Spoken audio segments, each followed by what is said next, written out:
안녕하십니까? 인간의 마음과 역사, 그 깊은 수수께끼를 탐구하는 시간입니다. 오늘 우리가 함께 나눌 이야기에 앞서 잠시 여러분께 부탁의 말씀을 드리고 싶습니다. 저희가 만드는 이 이야기가 여러분의 삶에 작은 울림이나마 드린다면 이 지혜의 빛을 주변에 나누어 주시는 것으로 저희의 여정에 동참해 주십시오. 여러분의 구독과 좋아요는 저희가 더 깊은 탐구를 계속해 나갈 수 있는 가장 큰 힘이 됩니다. 이 이야기를 듣는 모든 순간 여러분의 삶에 하나님의 평안과 은총이 함께하기를 기도합니다. 자, 이제 오늘의 이야기 속으로 들어가 보겠습니다.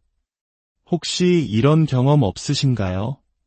우리는 스스로를 선한 존재라고 믿고 싶어 합니다.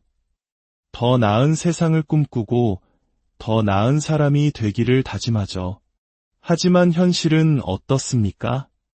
인류의 역사는 위대한 희망과 그 희망을 무참히 짓밟은 끔찍한 실패로 얼룩져 있습니다. 전쟁과 고통을 끝낼 수 있었던 눈부신 기술들은 오히려 더 큰 전쟁과 더 깊은 고통을 만들어내는 데 사용되곤 합니다. 도대체 이런 일이 반복되는 걸까요? 어쩌면 인류의 미래를 위협하는 가장 큰 존재는 외계의 행성이나 거대한 자연재해가 아닐지도 모릅니다. 바로 우리, 인간 자신일 수 있습니다. 인류는 스스로를 멸종시킬 수 있는 힘을 가진 유일한 종이라는 섬뜩한 말이 있습니다. 누가 그렇게 어리석은 짓을 하겠냐고 반문할 수 있겠지만 이 질문이야말로 오늘 우리가 마주할 인간 본성의 핵심을 꿰뚫는 질문입니다. 인간의 이성은 과연 완전한가? 우리의 도덕적 비전에는 한계가 없는가? 그리고 우리 내면에는 이것이 옳다는 것을 알면서도 기어이 다른 길을 선택하게 만드는 어두운 힘이 존재하는 것은 아닐까? 19세기의 사상가 윌리엄 헤즐릿은 이런 말을 남겼습니다. 인간은 웃고 울 수 있는 유일한 동물이다. 왜냐하면 인간만이 세상에 있는 그대로의 모습과 마땅히 되어야 할 모습 사이의 간극을 보고 충격받는 유일한 동물이기 때문이다. 정말 가슴을 파고드는 말 아닙니까? 우리 모두 마음속에 이상적인 세상, 이상적인 나의 모습을 그리고 있습니다. 하지만 거울에 비친 현실에 나와 우리가 살아가는 세상을 보면 무언가 잘못되었다는 깊은 불일치감을 느낍니다. 이 간극, 이 어긋남, 이것이 바로 인간이라는 존재가 짊어진 숙명적인 고뇌일지도 모릅니다. 우리는 스스로 실현할 수 없는 꿈을 꾸는 존재일까요? 이 거대한 인간 본성의 수수께끼를 풀기 위해 우리는 오늘 아주 흥미로운 사상가를 대화 상대로 초대했습니다. 바로 진화생물학자 리처드 도킨스, 그리고 그의 기념비적인 저서 1976년에 출간된 이기적 유전자입니다. 먼저 권력의 문제를 한번 생각해 봅시다. 권력은 부패하는 경향이 있으며 절대 권력은 절대로 부패한다. 영국의 액튼경이 남긴 이 유명한 말은 인간 본성에 대한 깊은 통찰을 담고 있습니다. 그는 인간 본성 어딘가에 결함이 있기 때문에 소수의 손에 너무 많은 힘이 집중되는 것을 경계해야 한다고 주장했습니다. 어쩌면 정치는 인간이 이기적이고 불완전한 판단을 내릴 수밖에 없는 존재라는 것을 인정하는 데서부터 시작해야 하는지도 모릅니다. 하지만 여기서 한 걸음 더 나아가 볼까요? 정말로 권력이 선량한 사람을 타락시키는 것일까요? 아니면 권력은 그저 그 사람 안에 이미 존재하던 본성을 드러내 보여주는 거울에 불과한 것일까요? 에이브러햄 링컨은 이렇게 말했습니다. 한 사람의 인격을 시험해보고 싶다면 그에게 권력을 줘보라. 모든 제약과 책임이 사라졌을 때, 우리가 마음대로 할 수 있는 힘을 가졌을 때 우리는 비로소 자신의 진짜 색깔을 드러냅니다. 순수했던 우리가 권력 때문에 오염되는 것이 아니라 우리 안에 잠재해 있던 무언가가 권력이라는 계기를 통해 밖으로 표출되는 것이라는 생각입니다. 윌리엄 골딩의 소설 파리대왕이 바로 이 섬뜩한 진실을 문학적으로 탐구한 작품이죠. 이런 관점에서 보면 18세기 계몽주의 시대의 낙관론, 즉 인간은 본래 선하다는 믿음은 다소 순진하게 들립니다. 영국의 시인 테니스는 우리는 가장 고귀한 것을 보면 사랑할 수밖에 없다고 노래했지만 과연 그럴까요? 로마의 시인 호라티우스는 이미 오래전에 이렇게 한탄했습니다. 우리는 더 나은 것을 보고 인정하지만 결국 더 나쁜 것을 따른다. 바로 이 지점에서 기독교적 세계관은 우리에게 매우 흥미로운 해석의 틀을 제공합니다. 기독교는 인간 본성을 두 개의 거대한 자석이 서로 끌어당기는 힘의 장으로 봅니다. 하나는 하나님의 형상입니다. 우리 안에는 신적인 불꽃이 있어 우리를 끊임없이 위로, 선으로, 고귀함으로 이끌어 올리려는 힘이 있다는 것입니다. 자기 희생적인 행동을 하고 정의를 갈망하게 만드는 원동력이죠. 하지만 동시에 우리를 아래로, 어둠으로, 이기심으로 끌어내리는 또 다른 강력한 힘이 있습니다. 기독교는 이것을 죄라고 부릅니다. 여기서 말하는 죄는 단순히 우리가 저지르는 개별적인 잘못된 행동들을 의미하는 것이 아닙니다. 그것보다 훨씬 더 근원적인 개념입니다. 마치 유전병처럼 우리 존재 자체에 깊이 뿌리박힌 어떤 상태 또는 조건을 의미합니다. 우리를 아래로 끌어내리는 중력과도 같은 힘이죠. 신약성서에서 사도 바울은 이 딜레마를 이렇게 절규하듯 고백합니다. 나는 내가 원하는 선한 일은 하지 않고 도리어 원하지 않는 악한 일을 합니다. 바로 이것입니다. 선을 원하면서도 악을 행하는 내적 분열. 이것이 바로 헤즐릿이 말한 그대로의 모습과 마땅히 되어야 할 모습 사이의 비극적 간극의 신학적 표현이라 할 수 있습니다. 이제 리처드 도킨스의 이기적 유전자로 돌아가 봅시다. 이 책이 출간된 1970년대 후반은 영국 사회가 극심한 에너지 위기로 인해 주 3일 근무제를 시행하던 혼란스러운 시기였습니다. 옥스퍼드 대학의 젊은 동물학자였던 도킨스는 연구실의 전기가 끊겨 연구를 할 수 없게 되자 남는 시간에 기계식 타자기로 책을 쓰기 시작했습니다. 그렇게 탄생한 책이 바로 이기적 유전자입니다. 도킨스는 이 책에서 다윈의 진화론을 유전자의 관점에서 재해석하는 혁명적인 시도를 합니다. 그의 핵심 주장은 이렇습니다. 진화의 주체는 개체가 아니라 유전자이며 성공적인 유전자의 가장 두드러진 특징은 무자비한 이기성이라는 것입니다. 그리고 유전자의 이기성은 필연적으로 개체의 이기적인 행동으로 나타난다고 말합니다. 쉽게 비유하자면 우리는 유전자에 의해 조종되는 생존 기계와 같습니다.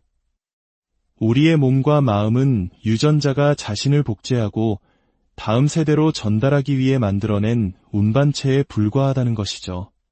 심지어 우리가 고귀하다고 생각하는 이타적인 행동, 예를 들어 부모가 자식을 위해 희생하는 것조차 유전자의 관점에서는 자신의 복사본을 더 많이 남기기 위한 고도로 계산된 이기적인 전략일 수 있다고 설명합니다.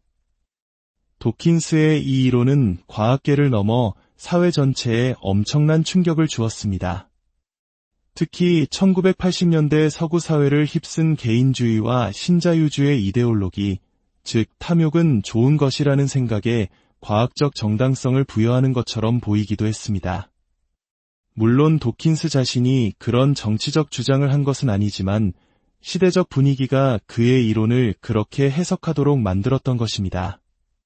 도킨스의 주장이 맞다면 우리는 절망적인 상황에 놓인 것처럼 보입니다. 우리의 행동이 우리 자신의 의지가 아니라 수십억 년 동안 이기적으로 생존해온 유전자의 명령에 의해 좌우된다면 우리에게 자유의지란 과연 존재하는 것일까요? 하지만 도킨스는 여기서 멈추지 않습니다.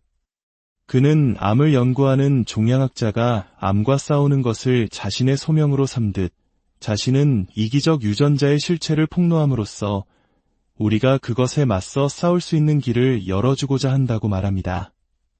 그는 이렇게 선언합니다. 관대함과 이타주의를 가르치도록 노력하자.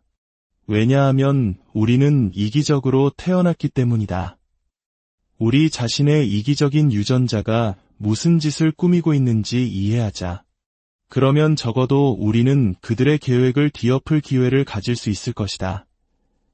그리고 그의 책말미에서 도킨스는 인류에게 던지는 희망의 메시지와 함께 장엄한 결론을 내립니다. 우리는 태어날 때부터 물려받은 이기적 유전자에 저항할 힘이 있다. 우리는 우리의 창조자에게 반기를 들 힘이 있다. 이 지구상에서 우리, 오직 인간만이 이기적인 복제자들의 폭정에 반역할 수 있다. 얼마나 강력하고 비장한 선언입니까? 다른 모든 생명체는 유전자의 노예로 살아가지만 오직 인간만이 진화의 과정을 통해 유전자의 명령을 거스를 수 있는 의식을 갖게 되었다는 것입니다. 우리를 지금의 모습으로 만든 바로 그 진화의 힘에 맞서 싸울 수 있는 존재. 그것이 바로 인간이라는 것이죠. 여기서 우리는 다시 한번 기독교의 죄의 개념과 도킨스의 이기적 유전자 사이의 놀라운 유사성을 발견하게 됩니다. 물론 도킨스는 무신론자이고 그의 이론은 유전학에 기반한 것이지만 두 관점 모두 인간의 본성 안에 우리가 원치 않는 방향으로 우리를 이끄는 강력한 내재적 힘이 존재한다고 말하고 있습니다. 우리가 스스로의 힘만으로는 통제하기 어려운 우리의 의지와는 무관하게 우리를 특정한 방식으로 생각하고 행동하도록 만드는 어떤 조건이 있다는 것입니다. 이것은 단순히 철학적 사유에 그치지 않습니다. 21세기 초 아프리카의 분쟁 지역에 파견되었던 UN 평화유지군의 사례를 떠올려 보십시오. 그들은 가장 취약한 사람들을 보호한다는 숭고한 임무를 띠고 갔습니다. 하지만 현실은 어땠습니까?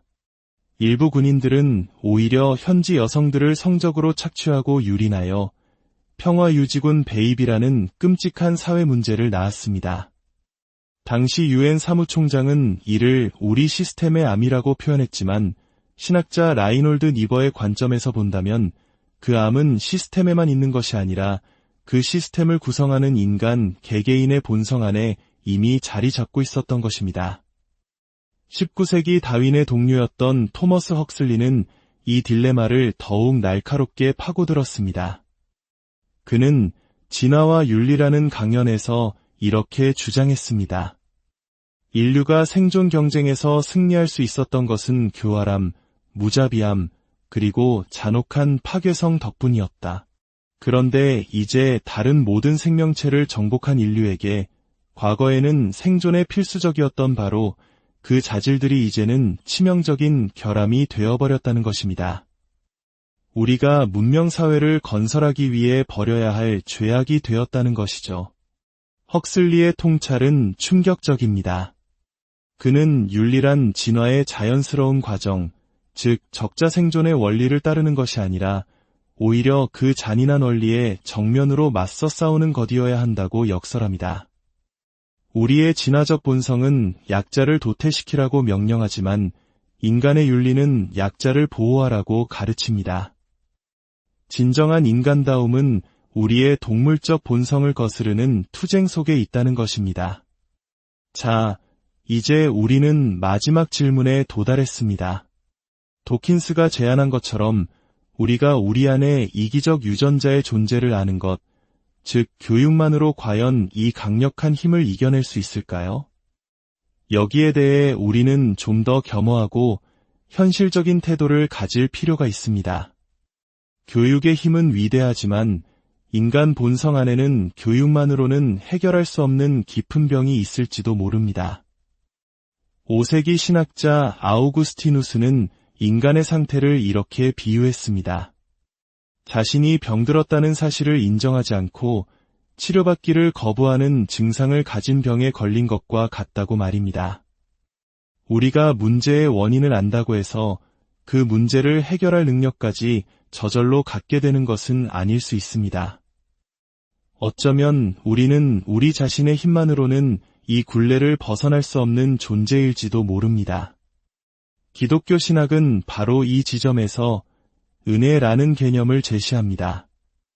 우리 외부로부터 오는 도움이 필요하다는 것입니다. 우리의 결심과 노력을 넘어서는 어떤 초월적인 힘의 개입을 통해서만 우리는 비로소 우리 안의 어두운 그림자로부터 자유로워질 수 있다는 희망의 메시지입니다.